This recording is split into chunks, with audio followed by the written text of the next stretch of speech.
is so necessary, and I just commend you. So, okay, we're live, ladies and gentlemen, back on the Philippe Matthews Show After Hours. We've got him back for our second installment with Walter D. Smith. He's the author of Street Soldier, From the Hood to the Good. Walter D. Smith was wrongfully incarcerated for 11 years. If you can put your mind around that, 11 years, and was the first person to file a formal motion seeking DNA testing from prison, September 13th, 1988. He was denied access to the new forensic pathological testing 9 times over 8 years. Walter eventually got his break by and through the efforts of attorneys and specifically WBNS TV 10 news anchor Jerry Revish on December 6, 1996. And he became the 38th person out of 280 exonerated freed from prison by way of DNA. Wow. Welcome back, my friend. Hey, thank you, Philippe. I appreciate the opportunity. Well, we're going to talk about this book, ladies and gentlemen, Street Soldier. Let me get my big fingers out of the way. From the Hood to the Good. It is this man's incredible life journey. It is over 200 amazing pages. And if you remember, ladies and gentlemen, from our first show, Walter has lived a life that most of us will never understand or know. But it is a life that many of my people know all too well. And nobody's talking about it. Nobody wants to talk about what it's like to be a felon, what it's like to be a black male, what it's like to be exposed to drugs, to either use drugs, sell drugs, or both. Walter D. Smith knows all of these aspects. And so I welcome you back, Walter, to talk about a little bit of your story from the previous show, but also to bring up what we're going to be talking about today. And, you know, I'm watching the news right now, what's happening across the country with the activists protesting with another police shooting.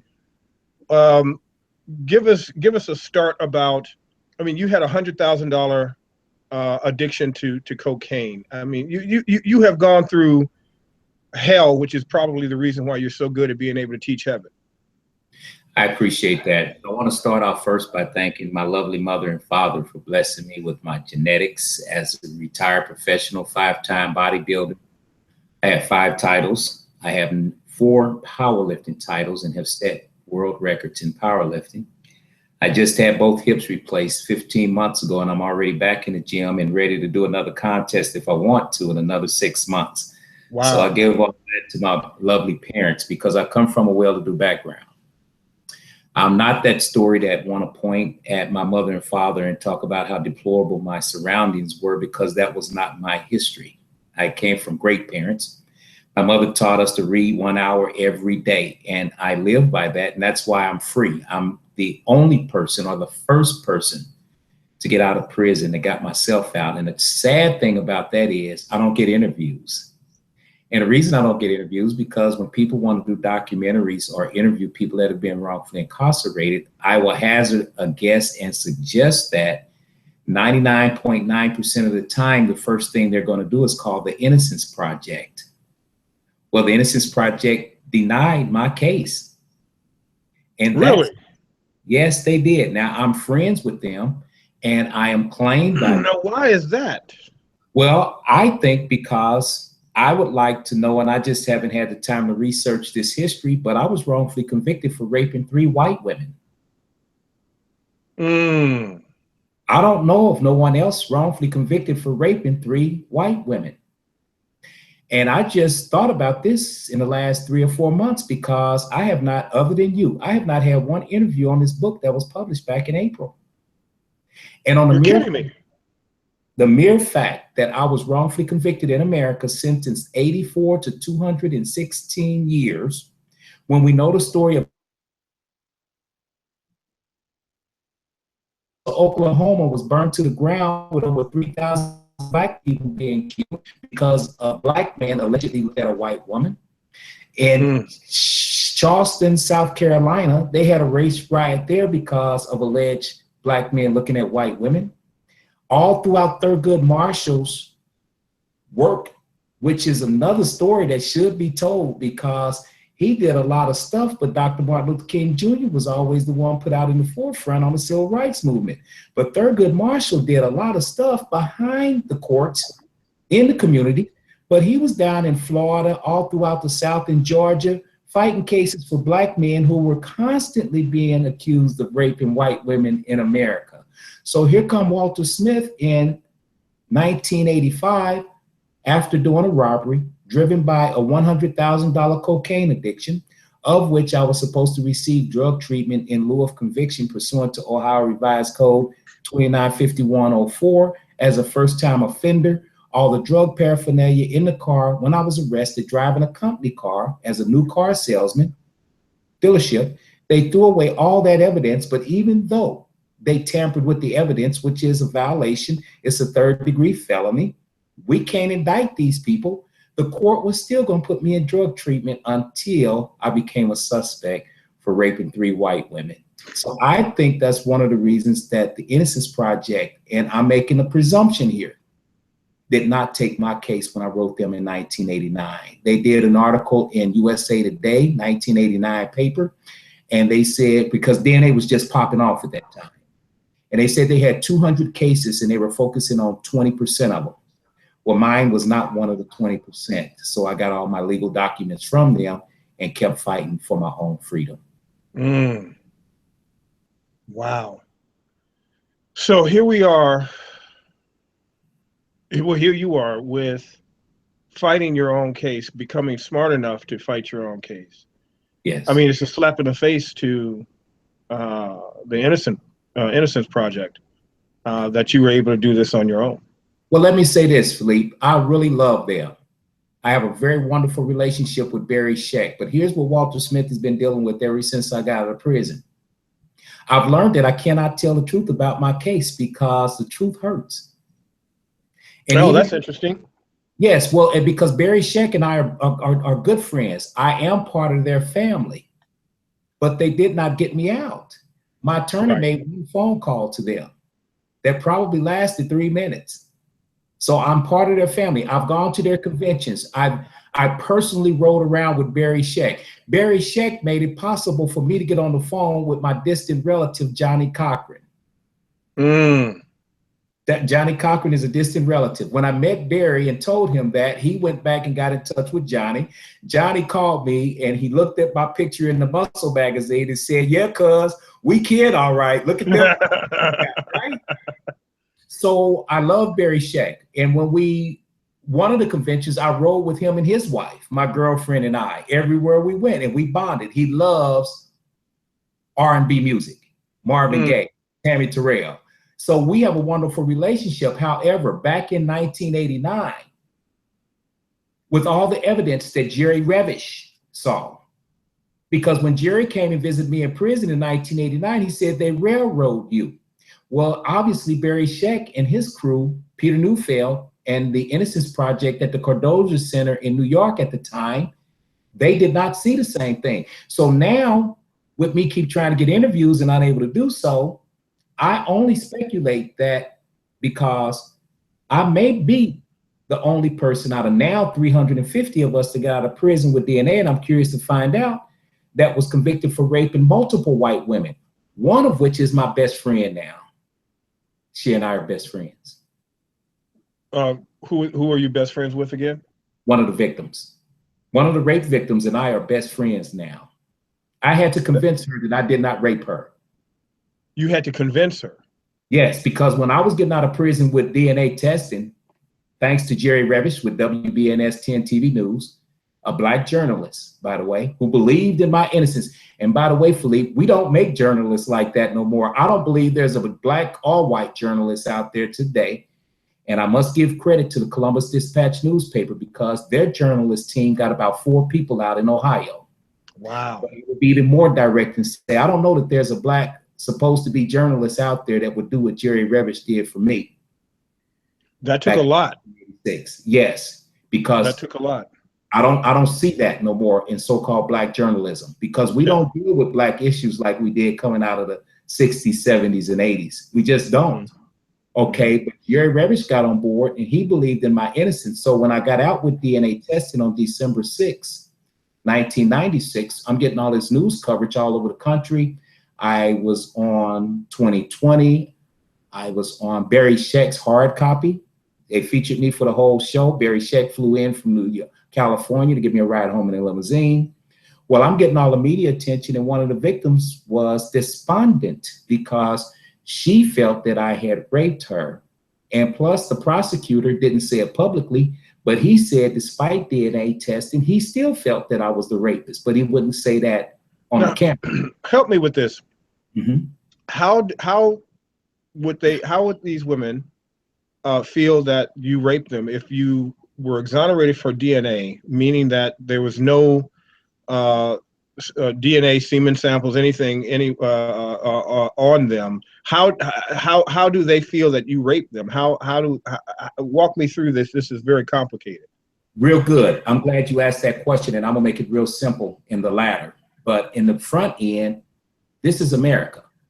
Accuse any black man of raping a white woman, and even black people have doubt because we think like slaves. We think like slaves. We think the way slavery has taught us to think. When we are accused, a lot of times our own loved ones look at us and feel that we're guilty from the onset because that's what slavery has done to us. Mm-hmm. Secondly, a big black man accused of raping 3 innocent white women. That's a hard pill to swallow. Thirdly, because I had committed a robbery, strung out on cocaine. So everything stacked up against me. But like I told people close to me, including family, and some of them believed I was guilty too, which is okay. I love them. We love each other now. I did not rape anyone. Strung out on cocaine, yes. And I even told the detectives, come on, man, I'll tell you whatever you want to know about my drug addiction and them robberies. But please don't call me a rapist, because the worst thing you can do to any man on this planet Earth is accuse him of rape. Even in the Geneva Convention back in 1952, the one thing they talked about when they talked about how to conduct war in the world, you can steal, you can kill, you can pillage, but don't rape. The worst thing you can do in warfare is rape women and babies. So don't call me a rapist. I'm guilty. Give me my time. But please don't call me a rapist. Okay, so now I will get to what made Jerry Revish interested in my case. Please keep in mind, I'm wrongfully convicted for raping 3 white women. Well, when the women come into our system, which is why I should get many interviews, because I helped legislate new law in the state of Ohio, and eyewitness identification has been modified tremendously because of the biases that are associated with the physical and photographic lineup. House Bill 77 under Governor Ted Strickland has legislated new law to change many things, and here's the reason why. In my lineup, and I didn't find out until after the lineup that these white women were told that the man was big. Well, in my lineup, before going in the lineup, and this is in the book and in my transcript, all the brothers that were put in a lineup with me because they were looking for someone with a beard. Okay, I had grown a beard because I can't use a razor. And had I known they were looking for somebody with a beard, I would have shaved anyway.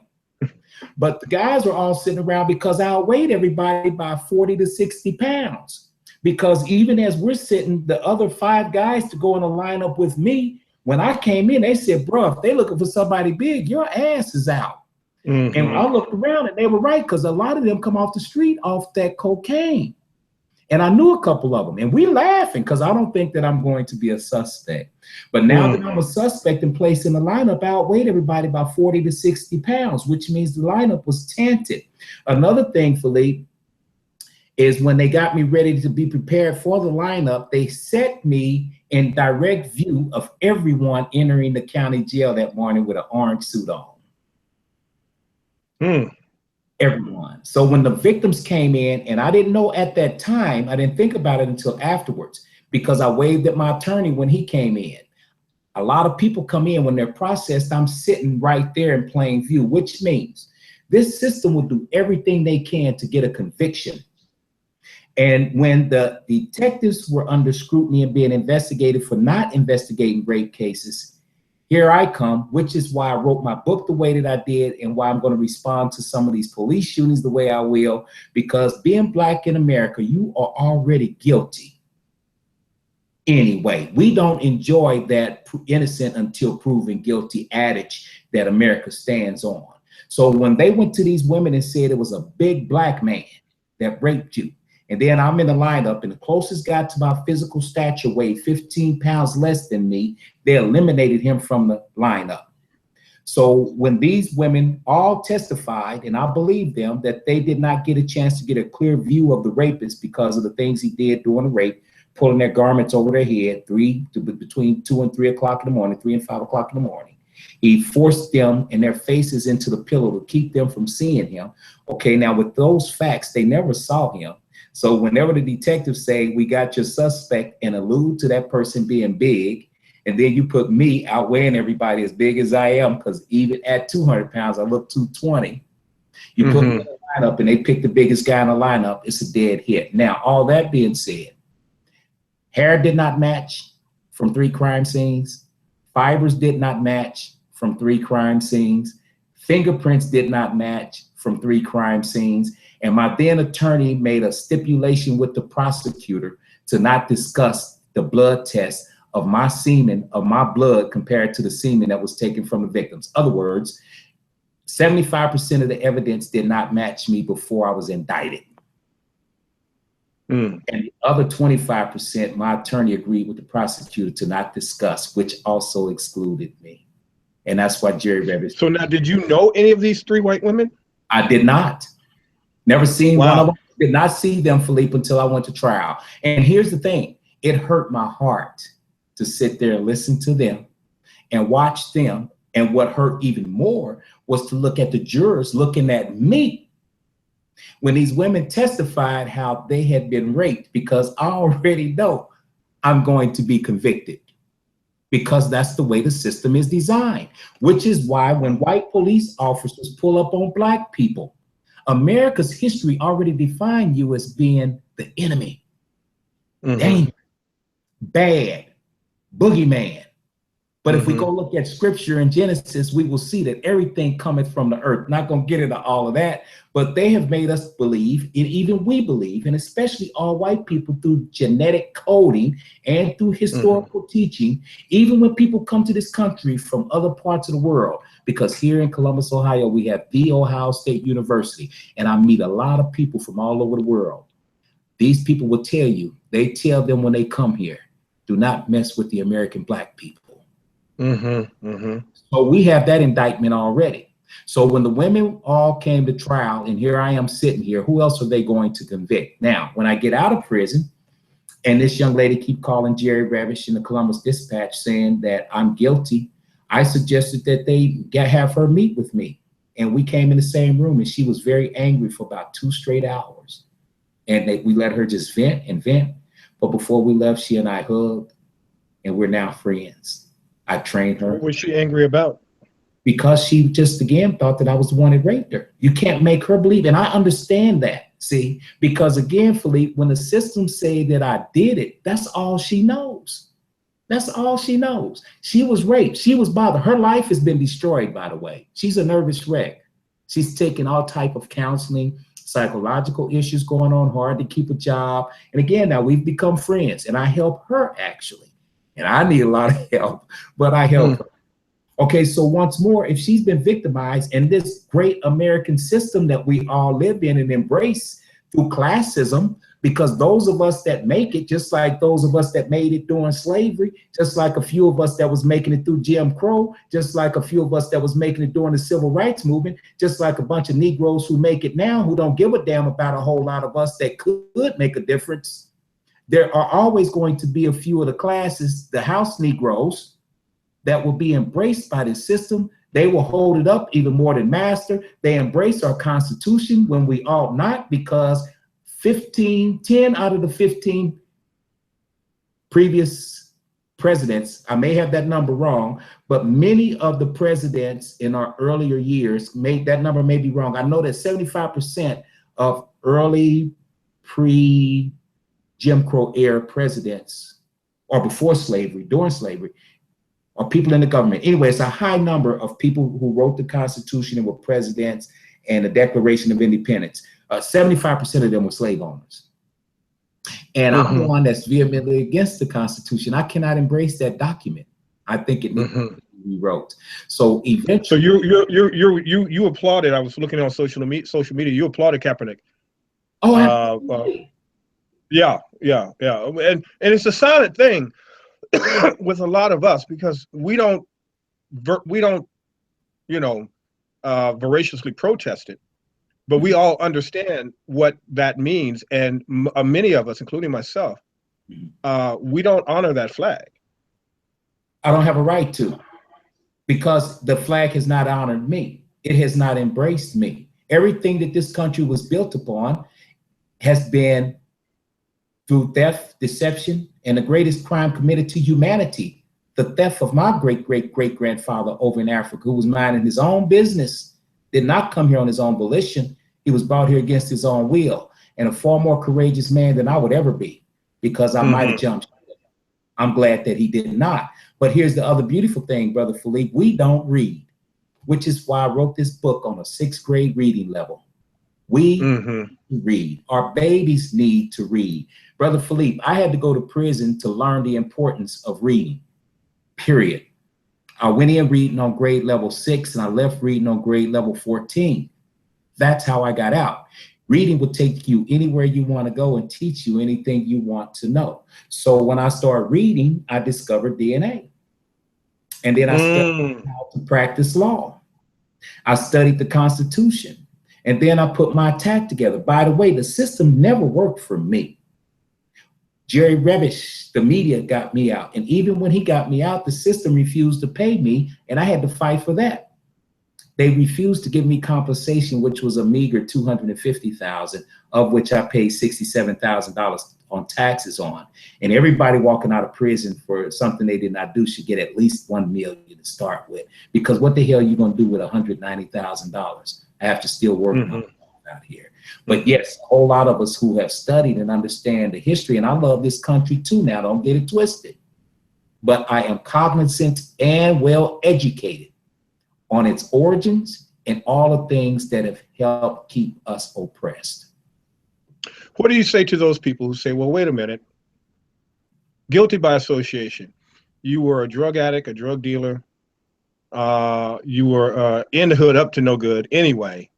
So what does it matter? Talk to us about that mindset of people who see it from that perspective, both black and white. And all throughout the Bible, Joseph, Jonah, I don't want to throw Jesus in there because he was a saint. Paul was a gangster. He was a murderer.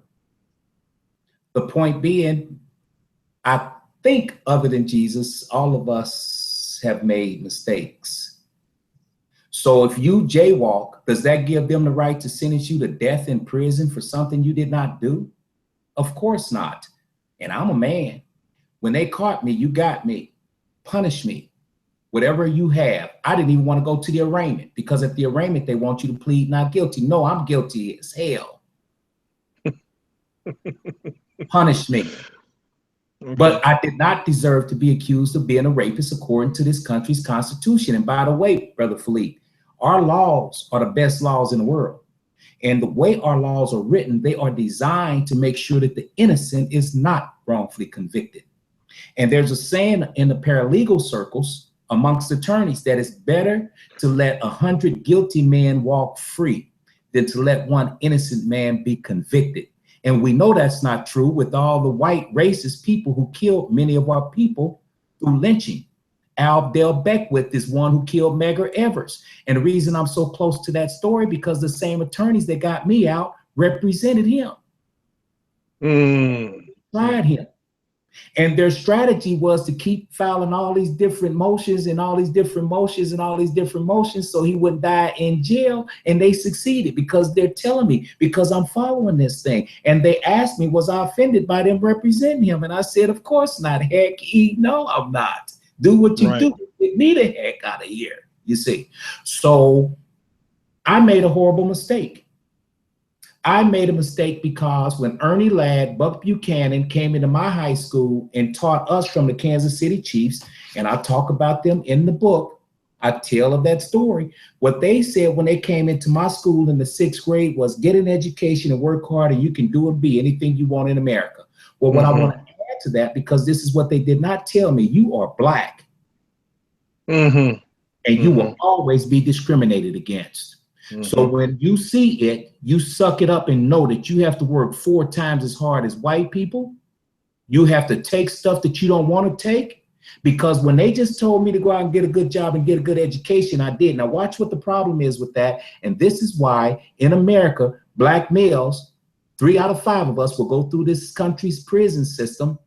And 1 in 15 of the citizens of America represents Black in prison, whereas only 1 in 36 Hispanic and 1 in 106 in whites. Well, one of the reasons for that is because we want America's dream to embrace us, but it doesn't because we're not prepared for it. So how do we prepare? We need to start teaching our babies at a very, very young age that they need to know their history and know what America has for them. Because you say in the book, discrimination. You say in the book, there's a quote you say, brothers are not afraid of dying, they are afraid of living. Absolutely. Prison's full of us. Talk to me about that. Prison is full of us. This is why we go out and do homicides by police. Because unconscious and subconscious mind, we not making it out here. We get around the 10th grade in high school and we start seeing the reality that this thing really ain't what everybody say it's cut out to be. You will make it in America if white America say so. And we have examples running around like that all around us. And that equivalence is identical to the same statistical numbers during slavery. We have 1% of our people that do exceptionally well. We had that during slavery, and it's the same today. So yes, when brothers look around and God forbid you have a baby and then that mother go to child support, how you gonna pay child support and you can't get a job? And you can't get a job because we don't read and we don't know our history, because we think we can be part of this system that really does not embrace us. For me, and so you're forced into the hustle, you're forced into alternative lifestyle, if you will, because you can't read, you can't get education, you can't get a job. Right. What else is there to do? So the conditions of all of America creates, and we have to take our own responsibility as well. That's true. That's true. So if we don't want to, if we, as you said, in the 10th grade, we start seeing, you know, this shit ain't for me. This is not going to happen. This ain't, this is fairy tale. I'm gonna have to go out here and sell some rocks. I'm gonna have to do what I have to do to survive, because, you know, I can't read, I can't get a job.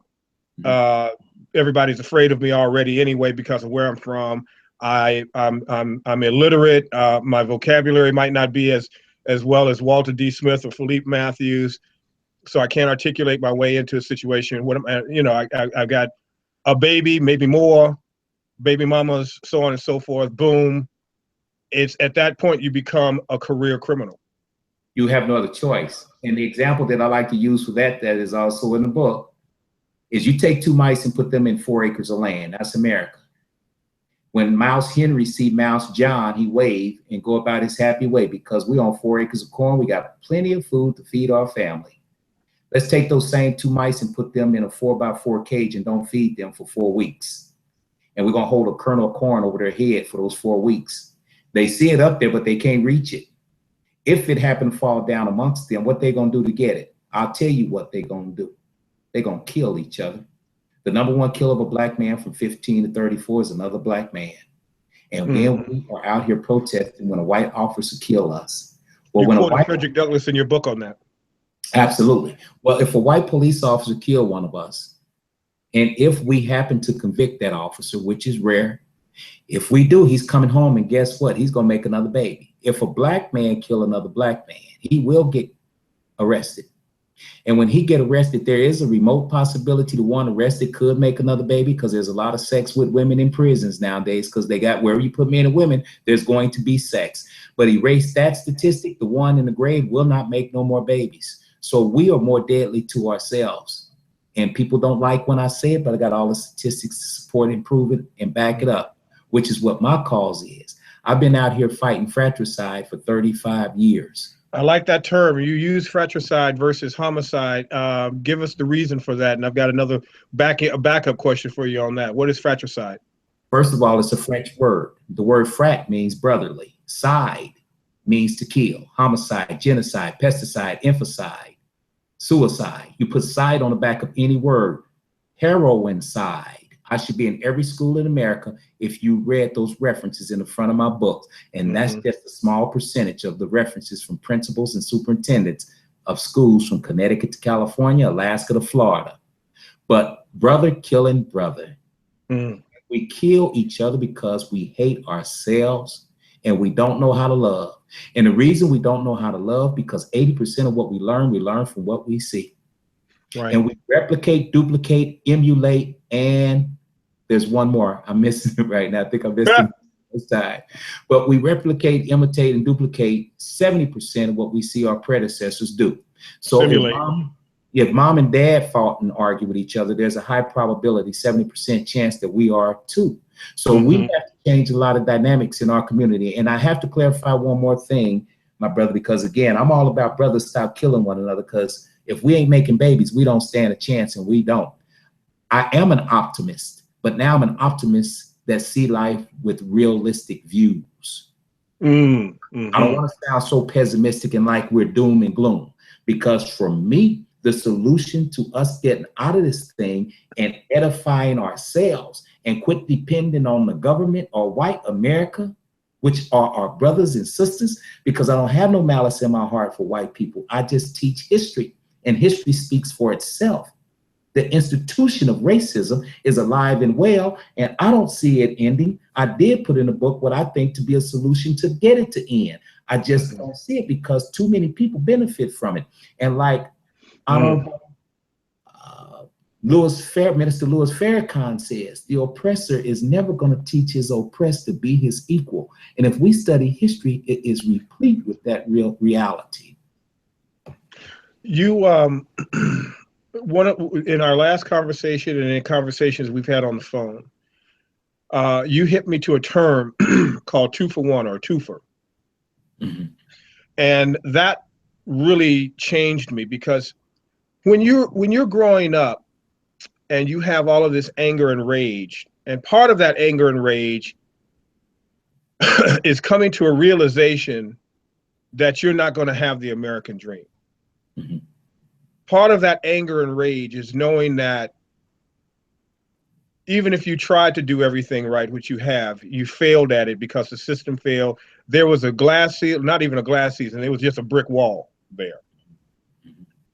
And it creates this quote unquote angry black man, this rage. And when you see a black man or a black person that is completely and totally enraged and angry, you see that level rise because of what we know as PTSS, post-traumatic slave syndrome, that turns into PTSD, post-traumatic stress disorder.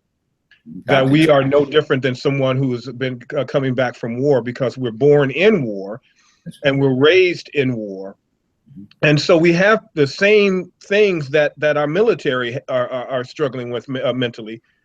Every black boy and man and woman and girl is going through the same thing. When you have that, and then you're in a situation where you're confronted. I had a lady on the show recently who was convicted of murder. She accidentally stabbed in a fight, trying to, I guess, get the knife away or what have you. Anyway, the other woman died. She went to prison for a few years.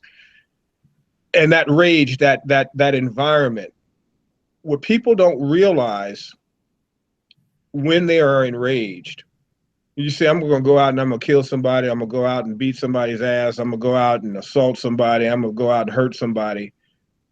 What that mind doesn't realize is that 2 lives will be lost. And you use the term twofer, or 2-for-1. Explain to us what that means, and in real time, because you have stories upon stories in this book about young men and mothers who lost both of their sons. That's a good point. I will go to some statistics, and this is why The disenfranchised former felons need to be part of our societal discussions. Mm-hmm. Reason being, we only represent 6% of the nation's population, but we represent 40% of the prison population.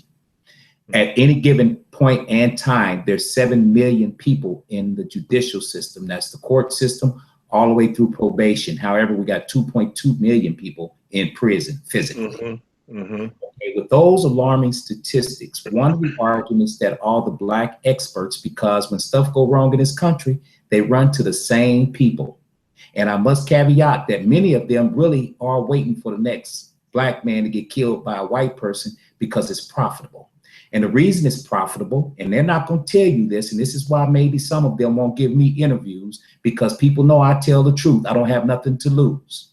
As long as we are emotional and screaming racism in America, you turn on your news in the evening, the ratings go up.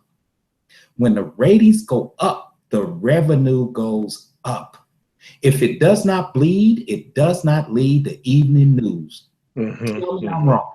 You do not see news stories starting off talking about the Black child that's got a 4.25 grade point average, that's on their way to college in the 10th grade, and that will be a heart surgeon. You don't see the story about the little white kid with the 4.0 GPA that's going to be a computer engineer. We don't see those stories. Only thing that lead the news now is heroin side, because they won't invite Walter to none of these meetings with the solution to save little white babies from heroin.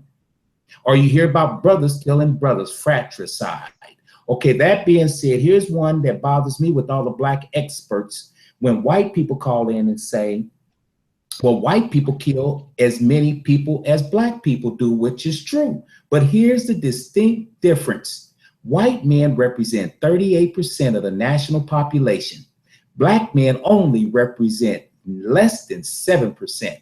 Anywhere between 5.5 and 7% of the population. So if white men are killing each other to the tune of 4,500 annually, and if Black men are killing each other to the tune of 500,000 annually, and we only represent 6% of the national population, we are killing ourselves off 5 times more than white people, and we cannot afford to. On top of that, let's look at one more statistic.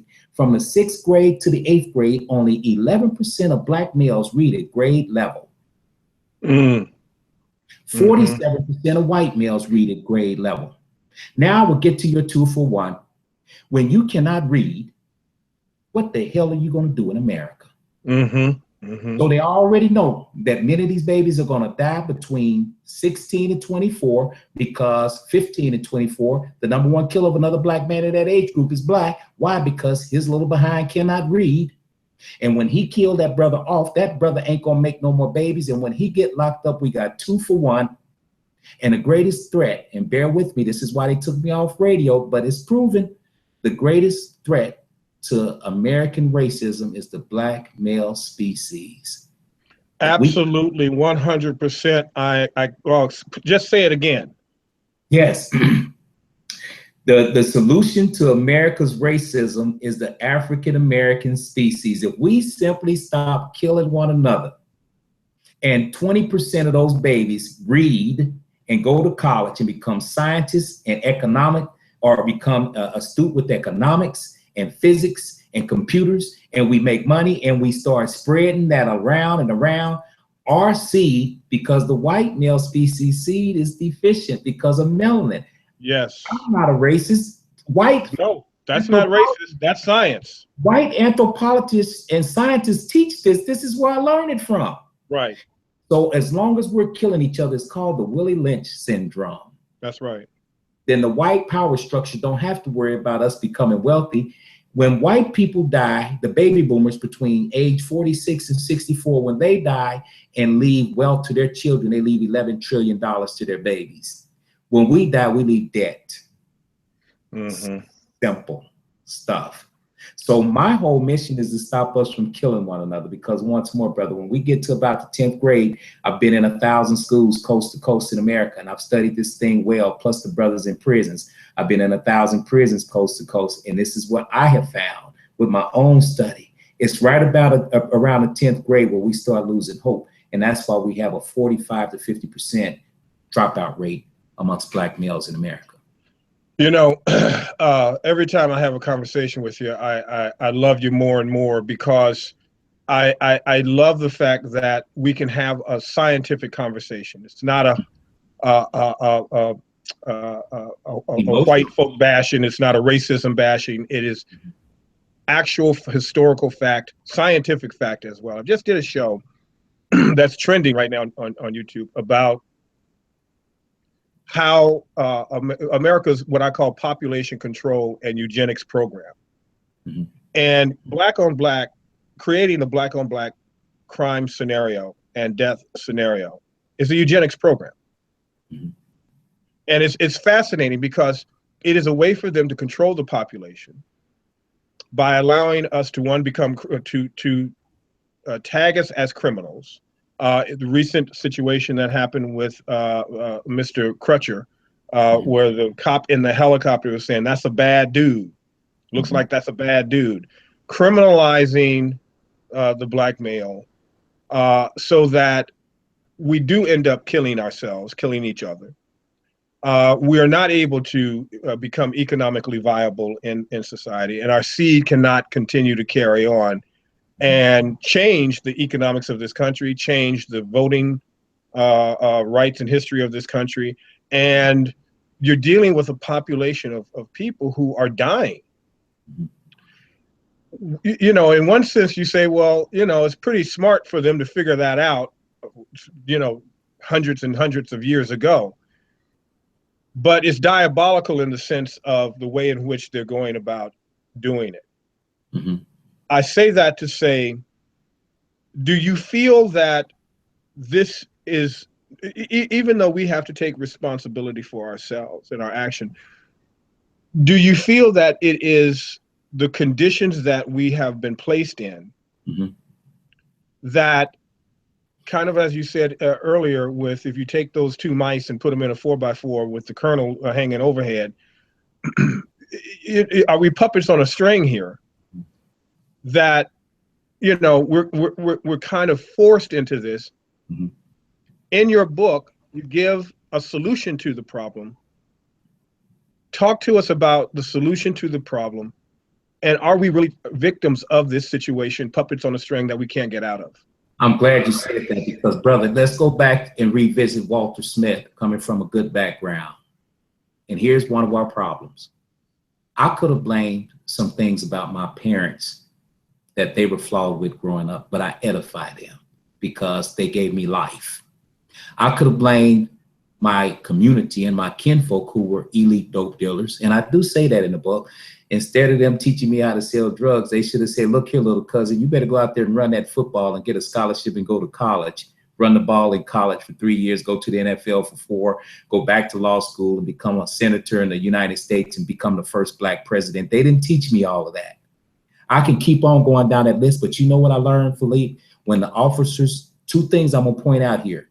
When they rolled down on me and caught me for that armed robbery, and when that officer jumped out with that riot gun shaking like a leaf and looked like he only weighed 135 pounds, and he told me to get down on that ground, put that riot gun up against my head. By now, all these other cops are here. One had his foot on my ankle, one had a foot on my wrist, another one had a foot on my neck.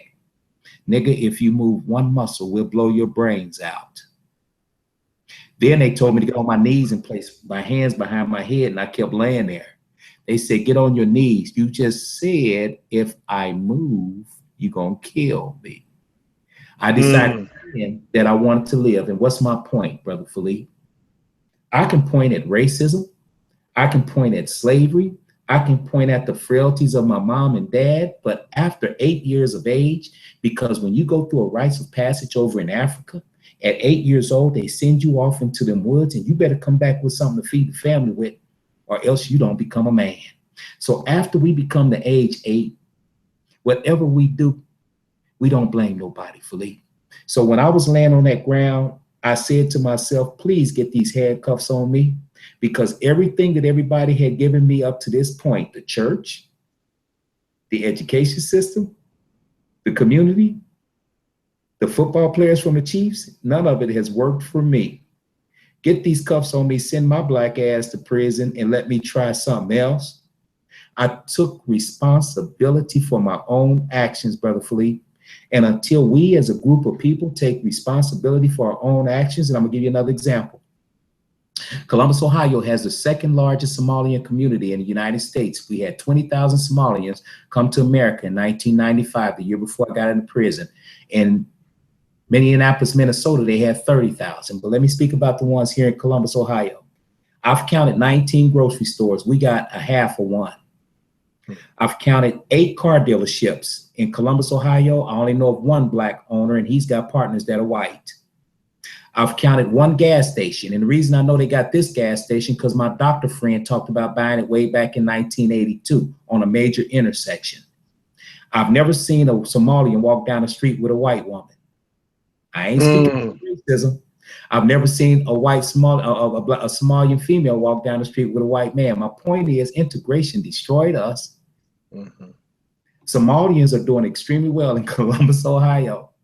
And mostly what we still have are beauty salons, barbershops, and churches. We don't even own liquor stores no more because Arabs own those. So back to your point, my brother, you have to hold yourself responsible. So what did that mean for me? Just like I pointed out in the book, I had to go back and do an inventory and know who I am. Started smoking too young, started drinking too young. My point is, we can't afford to put intoxicating substances and mind-altering chemicals in our bodies. We have to be at our best to be 4 times better than everybody else if we're going to make it in America.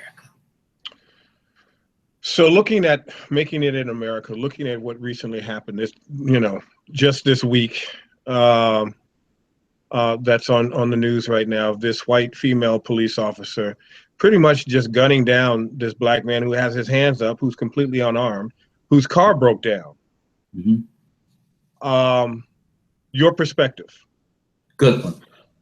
Get on a knee as fast as you can, because all of our Black leaders would talk about he has a right. No, you're Black. You get as low as you can, as fast as you can. And we come together, we will march and we will protest, because a lot of Black leaders are waiting for the next one to get killed because the ratings go up and the revenues go up. Believe that. They say one thing, but they counting their money and running all the way to the bank because the ratings go up and their revenue go up. And they're not going to bring Walter Smith on their shows, by the way, because I will wake us up. All we got to do is read. It's written on a 6th grade level. It's a scholarly work, but I don't get the interviews. Now watch this. I'm a Black man. I've been working with Black men ever since my brother got killed in 1979 by another Black man. Then my cousins come to pick me up to say, let's go get him. Y'all had 45s and pistols last night. Why didn't you get him? Now you want me to throw my life away. If you wanted him got, you should have got him when he stabbed him to death. That's when I started fighting for Black men's lives, because my brother should have capitulated. He had whooped the guy. The guy said, I'm gonna come back and kill you. My brother waited. So I've been fighting against fratricide now for over 35 years, which means when the law accosts you as a Black man, yes, you may throw your hands up, but immediately get as low as you can. When they had me down on that ground with them guns on my head, I knew if I made the wrong move, they would have killed me.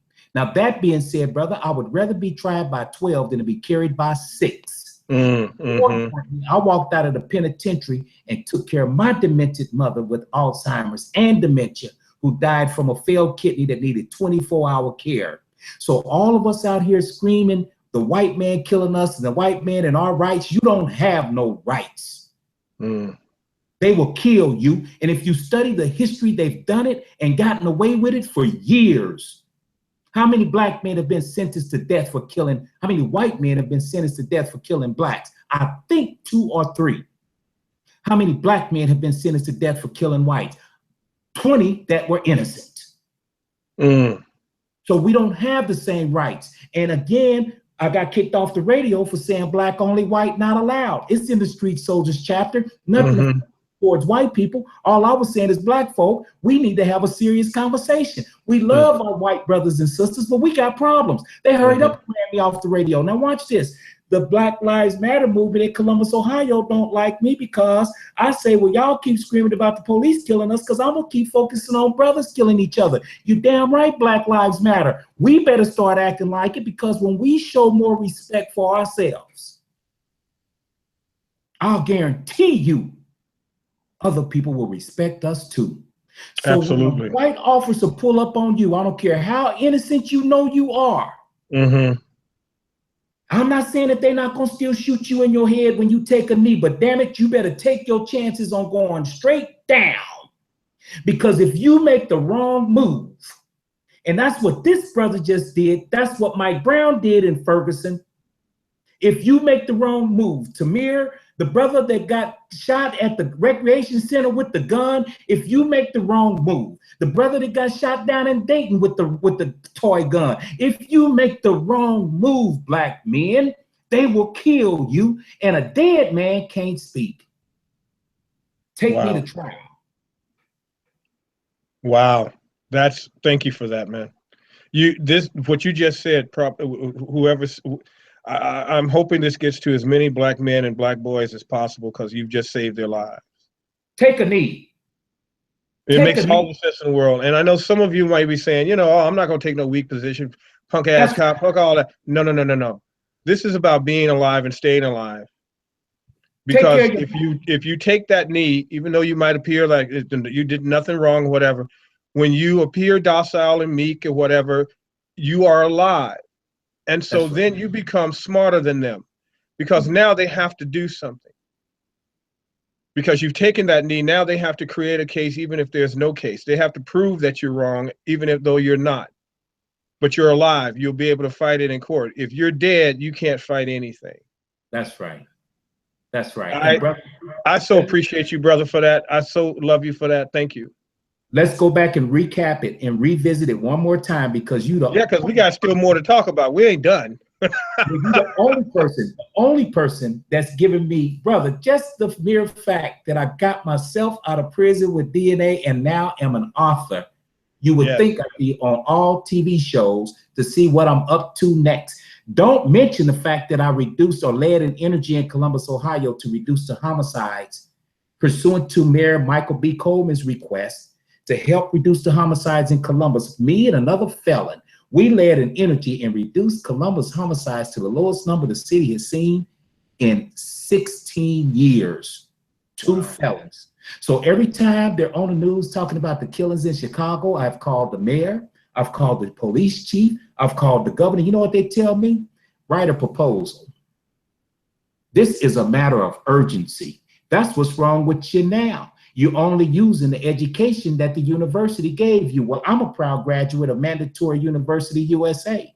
I have a doctor's degree in pain and suffering and a master's in streetology. They didn't teach me all of that. What they taught me to do is have a problem, analyze the problem, fix it. And that does not require sitting down writing out a 16-page dissertation, submitting it to somebody else with the same education for them to reject me because I made one mistake in my life. If you want to fix the problem in Chicago, brother, venom or the antidote to a snake bite is a little bit of the venom from the poisonous snake. And in America, it takes 360 to run the planet. That's why we got day, that's why we got night. That's why we got hot, and that's why we got cold. That's why we have up, and that's why we have down. That's God's universal law. We can't keep trying to fix everything in America with everybody graduating from Harvard University. Some of us I love that. From the streets of hard knocks. Okay, so I'm gonna hit it one more time. And this is why I'm glad for you, because I speak from experience, brothers. I did multiple armed robberies. And when they caught me, I was wrong and needed to be punished. But when they pulled those guns on me, my brother, I laid down. My pride meant nothing, and I'm a big man. Then as I am now.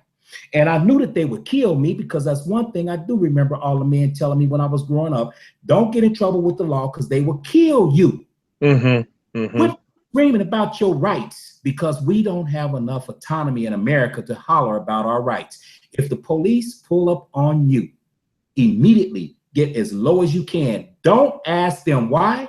And if we can ever do another show, I will give you a list of things to do. Number one, remember their badge number. Number two, remember what time it is. because your testimony in court will be better than 100 people acting like they care about me just to get in front of that camera to look like they somebody important. Wow. Okay. Wow.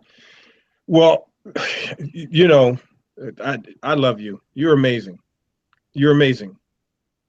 You are amazing. You are a gift, Walter D. Smith. You are a gift. I know it might not sound right, but I believe you went through what you went through to get to this place, to do what you do, because nobody can do what you do better than you from the perspective that you've lived and come from. I solely believe that. Now, that being said, the Strongest Man in Radio from 2006 to 2012. Power Radio 107.5, Radio 1. You launched a show called Street Soldier. I want you to walk us through how that show came to be, the major amount of change that happened as a result of your show, how many lives you saved, and is it true that when the man approached you to do the show, a Sunday evening show, your major concern was missing 60 minutes?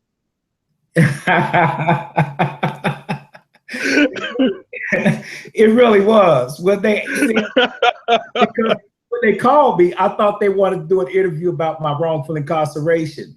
And then I met with the president and the general manager of Radio 1 in Columbus. You know, Radio 1 is part of Kathy Hughes' family, TV 1, Radio 1.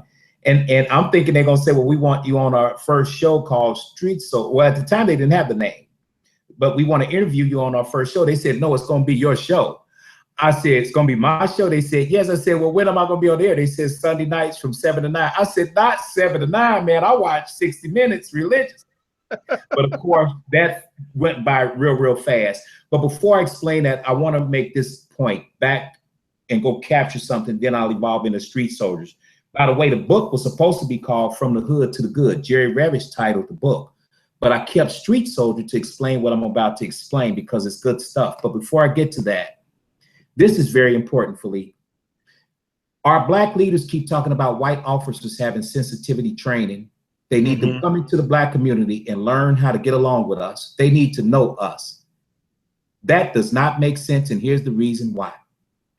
The more we study nature, the more we learn about ourselves. Have you ever seen a pack of hyenas go into a lion community and ask lions to police their community? Have you ever seen it? Of course not. And let me tell you this, what I've seen from traveling all over the country. When I've worked in Polish communities up in New York and Connecticut, I've seen white people walk through the streets. And I'm talking about working in a place where I'm there for 3 or 4 days. I've never seen a Black police officer in an all Polish community. I've never seen a Black police officer in an all Italian community. I've never seen a Black police officer in an all Irish community. I rarely see Black police officers in the wonderful suburbs we have around Columbus, Ohio. We're the only people that pay taxes for people who have been conditioned through history and DNA to see us as their enemy. We're the only people that keep screaming about having a lion guard and protect us when his survival is dependent on us being the predator and eliminating us. We're the only people who get on our knees and say, let's pray when a white officer killed one of us, and we need to train them how to know and understand us better. No, what we need to do is make me a police officer. The first thing people will say, well, you're a felon, change your damn rules then. They made a mistake 35 years ago, and I have the temperament, by the way, to be a good police officer, because one of the things that we did as street soldiers is we went into the community, and we know who the dope dealers are. We know who the shooters are. With the same program with our mayor, and we walked up on them and said, brother, we love you. I've been a dope dealer. I've been to prison with brothers that ain't gonna never get out. And I wanna ask you emphatically to put your gun down. And then of course the brother pulled his gun up because he know I know who he is and what he do, and he pointed at me on 3 different occasions. These leaders ain't gonna do that. And on all 3 occasions, I talked the brother down and end up embracing all 3 of them. I've had them in my home. And some of them have changed. So our mayor called for a meeting to reduce the homicides. 2 years in a row, we had 204 homicides. Our black mayor, one of the best mayors in this country, Mayor Michael B. Coleman, ran this city for 16 years, a good man. I even have friends tell me that he wasn't my friend because he was a politician. Well, no, we became friends, even though he was a politician. The mayor said, we want to fix the homicides. He said, Walter, will you come to the meeting? I said, Mayor, only if you give me 7 minutes to speak, because I've been to some of you all's meetings and all y'all do is talk. I get stuff done. He said, Walter, I give you 7 minutes. So when I got there, I spoke 7 minutes, and Paul Strong, a white man, by the way, was on the radio, said, you need to be on radio. I promised the mayor that we would reduce the homicides. So me and my other former felon convict partner and I, we went back and looked at the homicides as far back as we could to find a low number. Back in 1989 and 90, we found the number 80. We had 112, we had 111, and 204 for 2 years in a row. We set it as a goal to bring 2007 in under 80, and we brought it in at 79. How we did it? Real simple, Philippe.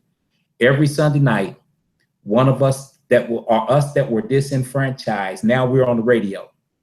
And we're pleading to the brothers in the streets because we've been where they're at, and we've been to prison where most of them are at. Number one, they're listening to us. If you want to stop black men from killing each other, one of us need to have a national radio or TV show. Real simple, because all I did when I got on radio, I'm one of you. Watch this, Philippe. If somebody owe your ass $1,000 for a dope deal went bad, don't kill his punk ass. A dead man can't pay you. Get your money. Now people saying I'm a dope dealer. No, I'm not a dope dealer. I'm a hope dealer. The mayor asked us to reduce the homicide. No, you're a bill collector. That's called, that's a banker. That's a debt collector. That's what that's called. If you kill him, he can't pay you. He can't pay you, right? Come on. One more step though, Brother Philippe. The people who buy most of the dope are the well-educated people with the damn good jobs. Statistics have shown, and I know you've read the book, Michelle Alexander, The New Jim Crow. One of the greatest books ever written for our people. A great statistician, and civil rights attorney, Michelle Alexander. We salute you. In that book, she categorically shows overwhelming evidence that more white men, particularly, buy drugs, sell drugs, and use drugs than any other race, literally on the planet. I would want to say in other countries, but in America, more than blacks ever could, just by sheer numbers and then by economic ability. Go ahead, Walter. Didn't mean to interrupt, but I had to throw that in there. You're fine. And I want to add to Michelle Alexander's books because there's a block that I think all black men need to read. The first being Malcolm X biography, then my book, Street Soldier from the Hood to the Good, then Dr. Joy DeGruy Leary's book, Post-Traumatic Slave Syndrome, and then, of course, Michelle Alexander's book, The New Jim Crow. In that order, if black men... Then I'm gonna throw in after that, then my latest book, Digitalonomics, which teaches those who have been felons or those who have been incarcerated how to make money 24 hours a day using their cell phone without having to go back into the system. Go ahead. Well, if we discipline ourselves, because the key to reformation is physical fitness and physical mental fitness. If we exercise the body a little bit and exercise the brain a little bit with regularity and a disciplinary capacity, we will improve upon ourselves, okay? Now, that being said, in order for us to fix the multitude of problems that are lying in front of us, in order for us to save more of the babies, as we attempted to do and we did very successfully with Street Soldiers, we have to start working with our babies at an earlier and younger age and get involved in reading. The more technology we get, the less we exercise the essentials of good life, my brother. We have to get back to a point of good disciplinary practices and actions. And if we don't, we continue to build prisons. And oh yes, the white police officers do get high, because I used to sell dope to a lot of legitimate business, prominent people, a lot of them, and a lot of them were white. So when they have to go bust people, they're not going to bust their dope dealers. They're not going to bust the white guys that they party with, that they get their drugs from. They're not going to do that. They're going to go into the black neighborhood. And that's been the consistency throughout America. So until we start taking on these responsibilities and start with our babies and start teaching them the basic tenets of life, and a lot of my stuff is very, very simple, we will keep on being the ones that everybody will look to when this is political season, for instance. Well, all over the country, and I know this stuff, we're in a national election campaign in the next couple of months. They're busting people all over the country for dope dealing. Well, they already know they're dealing dope because most of them buy it from them. Mm-hmm. Mm-hmm. But they're not busting the people that fly it in, bring it in, and we always scream about them doing that. Why would they do that when, oh yes, and when you even mentioned about me making a bad mistake, well, a lot of wealthy people, and I would use the Kennedy family as my perfect example or the epitome, their father was involved in bootlegging. That's how the family made their wealth. Then NASCAR down in the Carolinas, they always have documentaries showing how people were running moonshine, which is when they start racing and building these performance cars. Well, that's their history and it's a positive. Well, that ain't our reality. So a lot of wealth that has been amassed, and not to say that everybody with wealth has been bad, but a lot of people have a lot of wealth that have done a lot of wrong, but we can't play by the same rules. Wow. Your show changed a lot of lives.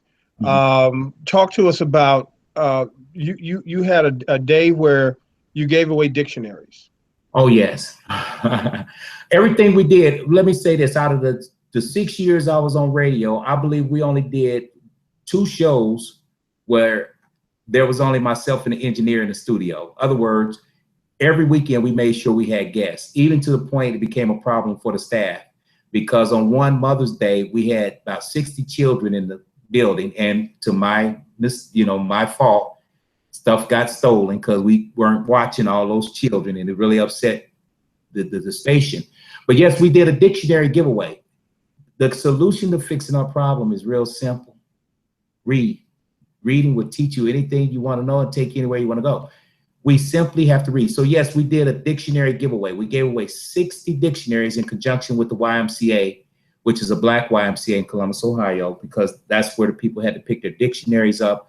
We've given away Michelle Alexander's books. We've given away books of different authors that we knew to be positive, but always on street soldiers. We fed hungry families.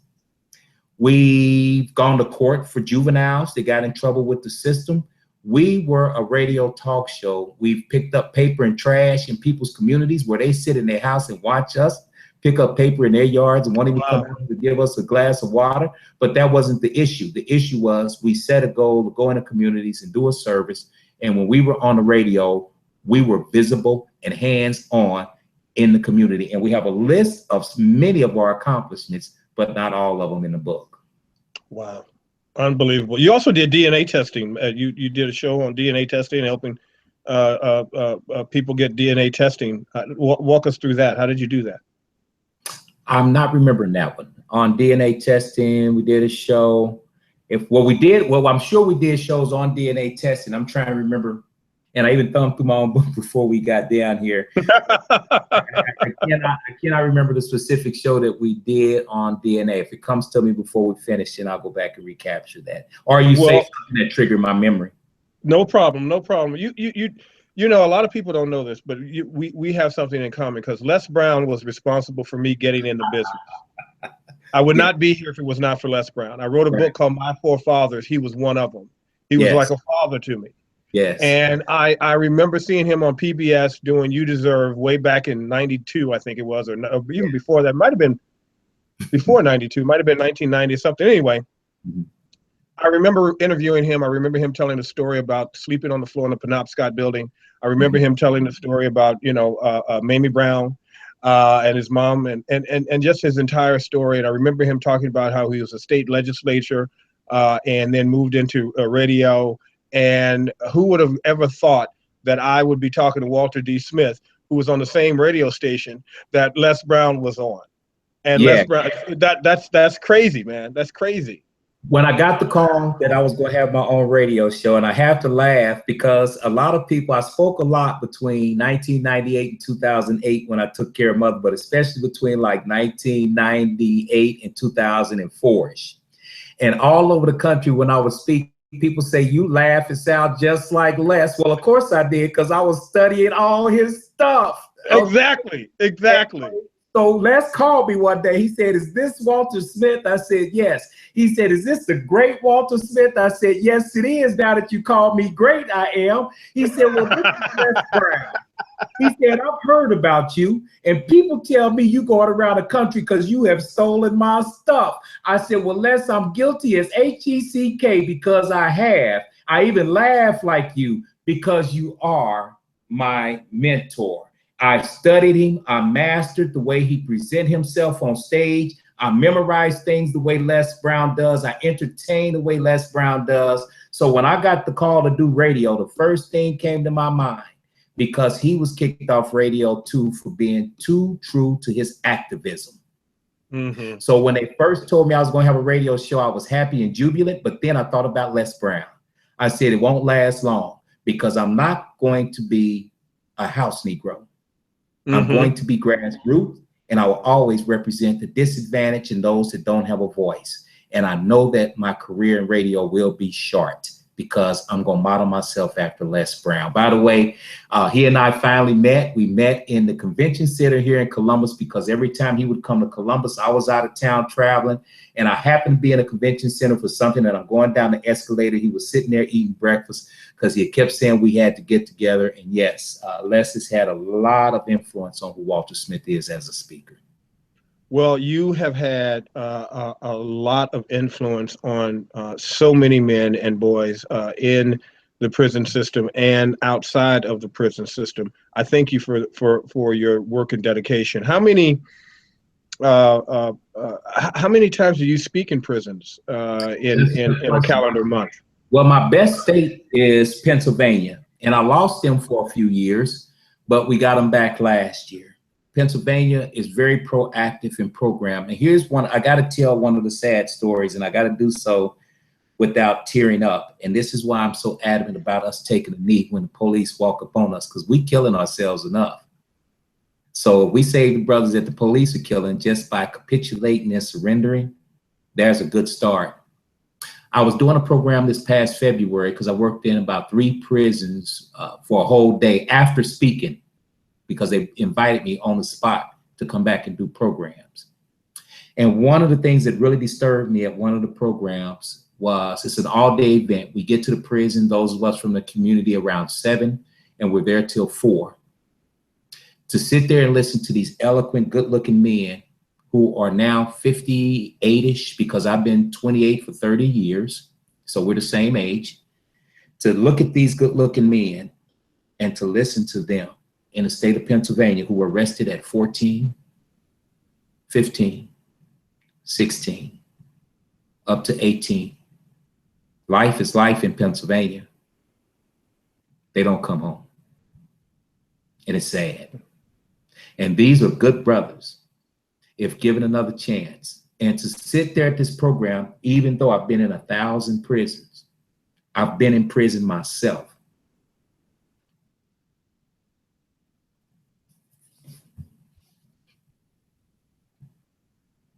The most painful thing I've experienced in working in prisons is to look at these brothers who were arrested. Our laws are jacked up in America at 15. They're now 60. They have never come home. Never. And we are not doing enough to change that. I don't care who they may have killed. We should have a committee in every prison in America to reconsider life and freedom, because these are good men. They won't have no babies. The seed is cut off. And then we will kill each other at the drop of a nickel. And all of them are remorseful. All of them regret having did what they did. But to sit at that prison and still listen to them with hope and holding their head up high, which I had to do when I was in prison, their chest high, and trying to have an impact on the youngsters that have made bad choices like them, and listen to their stories where they want to come home and take care of their mothers because their mothers are up in age now. They can't come home. So my plan has been to get in the schools, work with the children. And here's another one for you, Philippe. Nothing bothers me more, and it happened here in Columbus, Ohio. And I just left my class reunion 3 weeks ago in Kansas City, and my high school was torn down, which was a darn good brick building.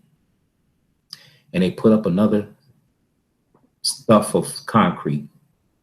Nothing bothers me more than to watch inner city communities tear down schools and build new schools from the ground up. That construction worker gets his check. But when I call to do a program in the school, they want me to volunteer. My point is, rather than us tearing these schools down, why don't we go in and gut them, refurbish them, upgrade them, and have a budget for people like me to come in and work with the children and save lives? Because here's the deal.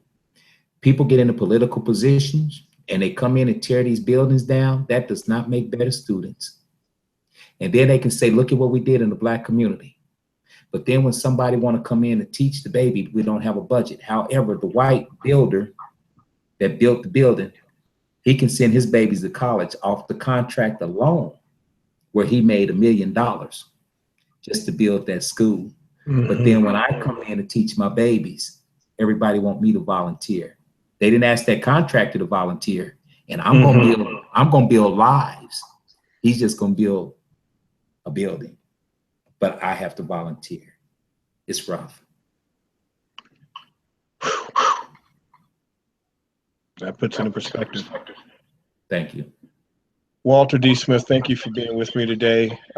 You're coming back, as you know. We ain't done with you yet. We ain't done with you yet. The Philippe Matthews Show honors you. And in closing, what would you like to say to a young brother that might be watching this show right now that's struggling, either trying to not go back in, or not ever go back in, or not go back in the first place? That's struggling as a street soldier right now. I'm going to speak indirectly to him, because here's the reason why. I am solution oriented in everything that I do, Brother Philippe, and it's right here. But because we suffer from the Willie Lynch syndrome, I guess people don't want to see me do good, because if I could get rid of 1 million books at $1 over my cost, I will volunteer in a percentage of the schools that $1 million will yield for me. Plus, I am confident that 10% of the Black babies that read this book, and white babies with this heroin problem, I will guarantee 10% of them will change their lives. So if 1 million babies read this book, 100,000 of them are not going to put themselves in the system.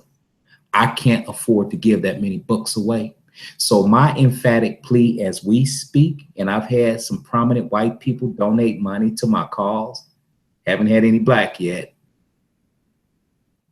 But if we can find people who will give the book to the babies in the schools, one of my best testimonials are a few people that have bought my book and somebody stole it.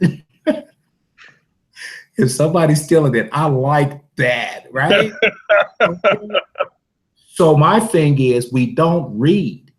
We have to get the babies to read. And if they read, not if, but when they read this book, it will change their life.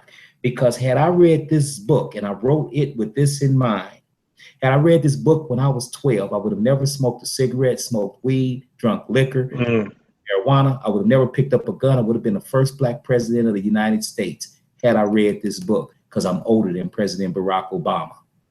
That's a fact. So I emphatically ask that everybody do what they can. Go to my website, which is, email me at streetsoldierbook@gmail.com. streetsoldierbook@gmail.com. Google search my name, walterdsmith.com, walterdsmith.org.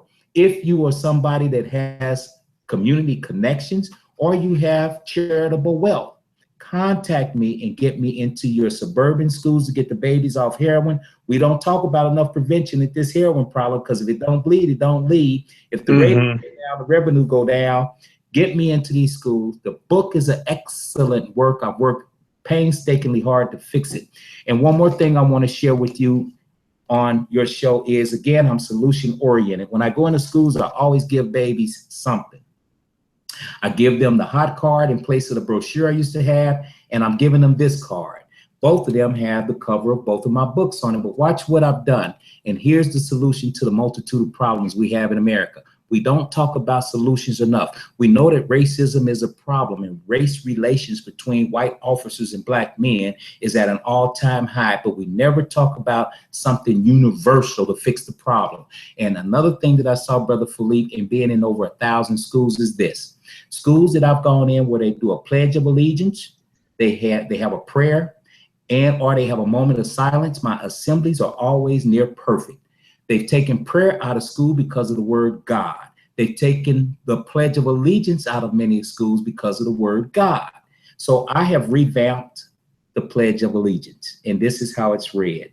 The new Pledge of Allegiance says, and this is designed to bring us together. We need something simple to help unify our biased and divided country. And all it says, if America is to live up to its creed as the greatest nation in the world, we must unite and rid this country of its cancer, racism. And this is the new Pledge of Allegiance. I pledge allegiance to the flag of the United States of America and to the republic for which it stands, one nation against all odds, indivisible, with liberty and justice for all. Racism no more. We can fix it. God bless you, brother. I love you. And thank you for this opportunity. Absolutely. Stick around with me, my friend, in the green room as we sign off. Ladies and gentlemen, thank you for tuning in. Share this video, share this conversation, share this knowledge and wisdom of Walter D. Smith with everyone that you know and love. And also go to Amazon and get your copy, digital or physical copy, of Street Soldier, From the Hood to the Good, Walter D. Smith. We'll see you guys next time on the Philippe Matthews Show.